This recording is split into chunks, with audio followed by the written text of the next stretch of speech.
Este video llega gracias a los miembros del canal. Bendiciones para todos. En el capítulo 10 del primer libro de Samuel, encontramos que Samuel tomó una ampolla de aceite, otras versiones dicen redoma de aceite, aceite claramente de oliva, y la derramó sobre la cabeza de Saúl. Lo besó y le dijo: el Señor te unge por príncipe de su heredad. El aceite representa al Espíritu Santo, pero también representa la prosperidad. Una persona que era ungida era considerada una persona bendecida, prosperada, una persona que tenía una responsabilidad. Era como una investidura. Era la oportunidad de ejercer un liderazgo, pero un liderazgo consagrado, un liderazgo que glorificara a Dios sobre todas las cosas. El ungimiento, aunque se practicaba en otras culturas, en el caso de Israel, era una consagración y una demostración de su responsabilidad espiritual ante sus dirigidos. Era un hombre que debía entender que el éxito de su vida dependía de la obra de Dios en su favor. Dios estaría con su ungido. Versículo número 2. Hoy, después que te hayas apartado, le dijo Samuel a Saúl, hallarás a 2 hombres junto al sepulcro de Raquel, en el límite de Benjamín, en Selsa, que te dirán: las asnas que habías ido a buscar se han hallado. Tu padre ha dejado de inquietarse por ellas y está preocupado por vosotros. Samuel le dio a Saúl una serie de instrucciones de eventos que sucederían después de que ambos se separaran. Después que fue ungido, entonces Samuel le dijo: mira, Saúl, van a pasar estas cosas. Dios me ha mostrado lo que te va a pasar por el camino, para que cuando te sucedan, entonces puedas entender que Dios te ha llamado y que está dirigiendo tu vida para que cumplas una misión. Dice el versículo número 3. Cuando sigas más adelante y llegues a la encina de Tabor, te saldrán al encuentro 3 hombres que suben a Dios en Betel. Uno lleva 3 cabritos, el otro 3 panes, y el tercero una vasija de vino. Después de saludarte, te darán 2 panes que tomarás de sus manos. Porque posiblemente por el camino le daría hambre a Saúl y Dios lo iba a sustentar a través del servicio de otras personas que llegarían a su encuentro. Y esto llenaba a Saúl de grandes lecciones. El Señor me escogió, me ungió, me ha colocado en una responsabilidad espiritual delante del pueblo de Israel. Y Dios me está demostrando que Él tiene el control de todas las cosas. Las asnas aparecieron y por el camino Dios me va sustentando. Así que Saúl tuvo la oportunidad de reflexionar por cada uno de los eventos que le estaban sucediendo o le iban a suceder, porque Samuel le está diciendo las cosas que van a pasar en el camino. Versículo 4. Después de saludarte te darán 2 panes que tomarás de sus manos. De allí llegarás al collado de Dios. ¿Cuál es el collado de Dios? Posiblemente uno de los lugares altos, que en algún momento llegó a ser un lugar de sacrificios inadecuados de idolatría, pero por el servicio que Samuel había prestado durante todos esos años, se convirtió en un lugar de culto y de adoración a Dios. Y este collado de Dios estaba cerca de los territorios de la casa de Saúl, porque él iba camino a su casa. De allí llegarás al collado de Dios, donde está la guarnición de los filisteos. Los filisteos todavía estaban rondeando los territorios de Israel, pero Dios protegía a su pueblo. Cuando entres en la ciudad, encontrarás una compañía de profetas. ¿Se acuerdan las 3 escuelas de profetas? La de Betel, la de Gilgal y la de Mizpa. Bueno, aquí vemos una compañía de profetas que sale a recorrer otros sectores a profetizar. Yo les decía en el capítulo anterior que el profeta, el vidente, el visionario, podía recibir el mensaje de Dios y transmitirlo al pueblo porque el profeta es aquel representante que habla en lugar de un señor. En este caso, el profeta de Dios habla la voluntad de Dios al pueblo, en este caso Israel. Y los profetas se están preparando. ¿Cómo es una escuela de profetas? ¿Cómo se prepara un profeta? ¿En qué consiste ser un profeta? Un profeta es una persona, hombre o mujer, indiferentemente la edad. Dios designa a una persona para que cumpla una misión. Ahora, nosotros en la actualidad tenemos un concepto errado de ser un profeta. Pensamos que profeta es aquel que tiene sueños, visiones o que te predice el futuro. Pero no necesariamente era así. El ministerio profético comprendía muchas cosas, entre esas la instrucción, la enseñanza. En las cartas del apóstol Pablo, específicamente en Romanos 12 y en Primera de Corintios 12, Pablo escribe que Dios tiene diversidad de operaciones, de ministerios. Dios tiene diversidad de dones que imparte a cada uno según Él quiere. Y estos ministerios que más adelante Pablo en la carta a los Efesios describe como el ministerio de apóstoles, profetas, evangelistas y maestros, también menciona a los pastores. Estos ministerios son las profesiones espirituales y los dones son las herramientas y las operaciones son la manera de obrar para cumplir esa misión o esa responsabilidad que Dios ha dado. El ministerio profético es muy amplio e incluye la instrucción. Cuando tú compartes con otras personas lo que Dios te ha enseñado a ti y la compartes para que esa persona crezca en la fe, tú estás cumpliendo un ministerio.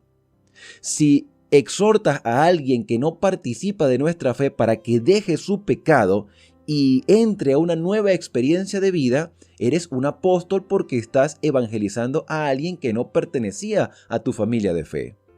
Pero cuando dentro de tu iglesia alguien comete un error, falla, se equivoca o pide un consejo porque necesita hacer algo diferente en su vida, entonces tú estás cumpliendo parte de un ministerio profético, porque lo estás exhortando a que recuerde la manera como Dios obró en su vida en el pasado para que refrene esos errores y continúe la carrera por donde ya había estado andando. O sea, el ministerio profético abarca la instrucción. En la actualidad, nosotros no nos llamamos profetas porque el contexto social tiene un concepto errado de lo que significa el ministerio profético. Y como hay un concepto errado, entonces preferimos utilizar el término de educador, instructor, un guía, un líder. Pero en este contexto del pueblo de Israel, los profetas que se están educando lo hacen para seguir instruyendo al pueblo. El día que Samuel ya no esté en el contexto, cuando ya Samuel no esté, Dios tiene a sus siervos, los profetas, los instructores, los maestros, los líderes, los teólogos del tiempo antiguo. Bueno, Saúl se encontró con estos personajes, estos estudiantes de la escuela de los profetas, que descienden, dijo Samuel a Saúl, vas a encontrarte con la compañía de profetas que descienden del lugar alto profetizando con salterio, no salterío, no está saltando y brinconeando, no. Salterio es un instrumento musical. Salterio con pandero, con flauta y con arpa, instrumentos musicales. ¿En qué consistía el ministerio profético de estos hombres? En cantar, en alabar, en dar gloria a Dios a través del canto. Instruían también con enseñanza, con la Torá, pero cantaban, alababan, porque la música, la adoración, la alabanza forma parte del ministerio profético. Y aquí hay una enseñanza particular porque nosotros hemos descuidado el ministerio musical en nuestras iglesias. El ministerio musical requiere igual o más consagración que el ministerio de la predicación, porque la música, el canto, también es una predicación, es una melodía que debe glorificar a Dios, no simplemente para que nos agrade al oído. La música debe llegar no solo al corazón, sino también al entendimiento. Y los profetas eran músicos, alababan al Señor y Saúl se los iba a encontrar.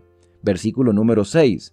El Espíritu del Señor vendrá sobre ti y profetizarás con ellos. Esto es lo que quiere decir este versículo, que cuando Saúl se encontrase a los profetas, se iba a sentir movido por el Espíritu Santo por cada experiencia que había venido pasando, el ungimiento, la ayuda al conseguir las asnas, el hecho de que Dios le sustentara con pan por el camino. Saúl iba reflexionando, ahora se encuentra a los profetas cantando y adorando a Dios, y Saúl se iba a sentir motivado a participar con ellos de la adoración.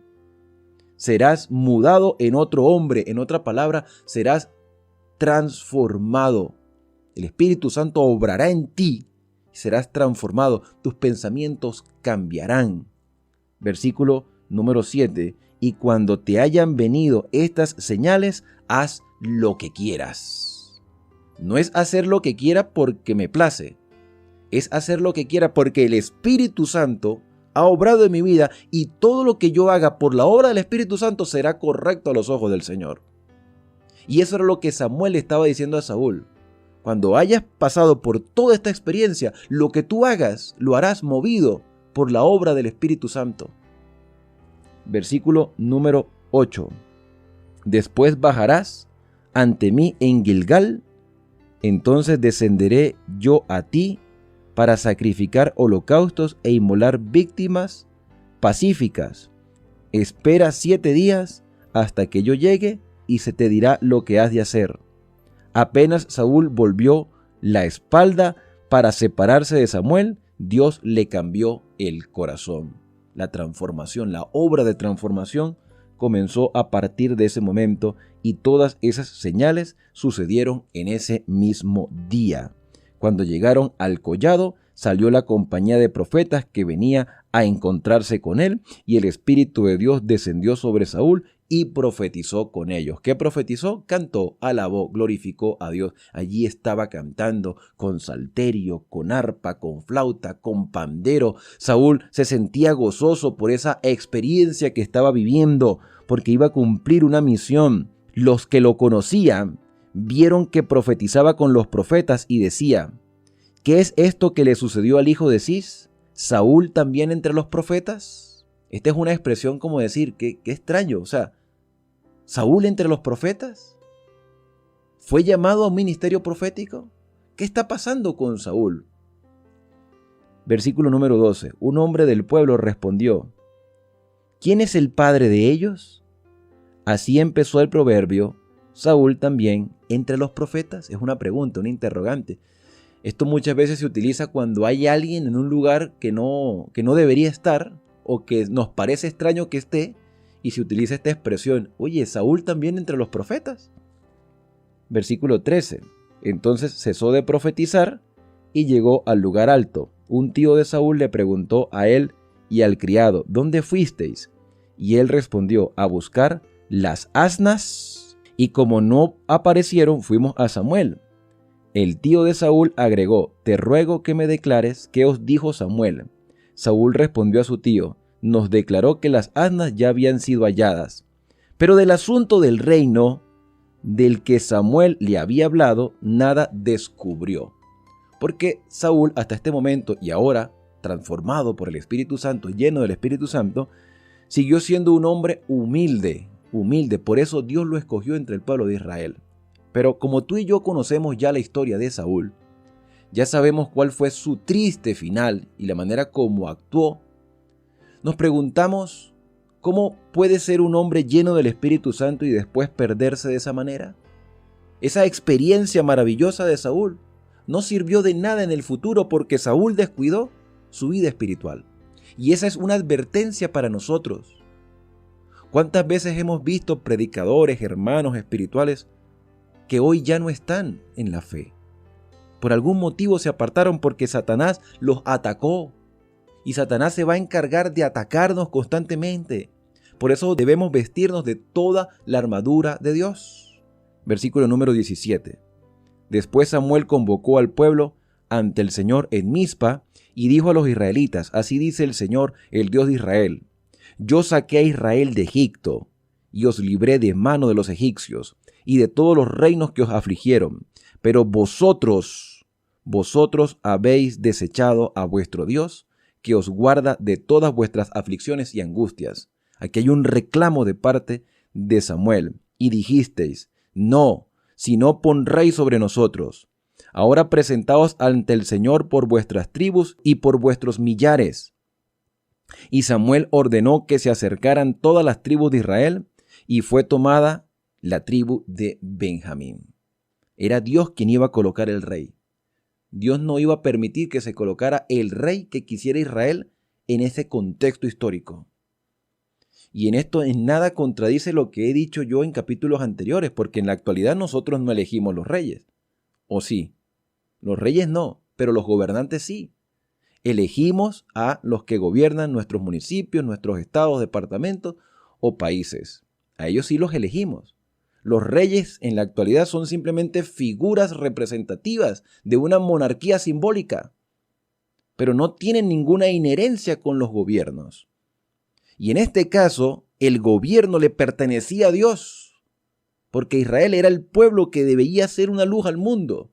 Y Dios escogió al primer rey. Ya después los reyes que vinieron después de David eran por herencia. Eran hijos del hijo, del hijo, del hijo, del hijo. Y así sucesivamente. Versículo número 21. Hizo Samuel llegar a la tribu de Benjamín por sus familias, y fue tomada la familia de Matri, y de ella fue tomada Saúl, hijo de Cis, pero lo buscaron y no lo hallaron. El hombre se había escondido. Preguntaron otra vez al Señor si aún había de venir aquel hombre, y el Señor respondió: está escondido entre el bagaje. Entonces corrieron y lo trajeron de allí, y puesto en medio de la gente, desde los hombros hacia arriba, era el más alto de todo el pueblo. Y Samuel dijo al pueblo: aquí veis al que eligió el Señor, que no hay otro como él en todo el pueblo. Entonces el pueblo aclamó con alegría: ¡viva el rey! Y Samuel proclamó al pueblo el derecho del reino y lo escribió en un libro que guardó ante el Señor, o sea, la constitución de los derechos del rey. Y Samuel envió a todo el pueblo a su casa, y Saúl también se fue a su casa en Gabá, porque no había palacio real, no había trono, no había una sede de gobierno. Saúl fue presentado públicamente, fue ungido, fue lleno del Espíritu Santo, pero él se fue a su casa hasta que tuviera la oportunidad entonces de establecer un palacio tenían que pasar algunas cosas más.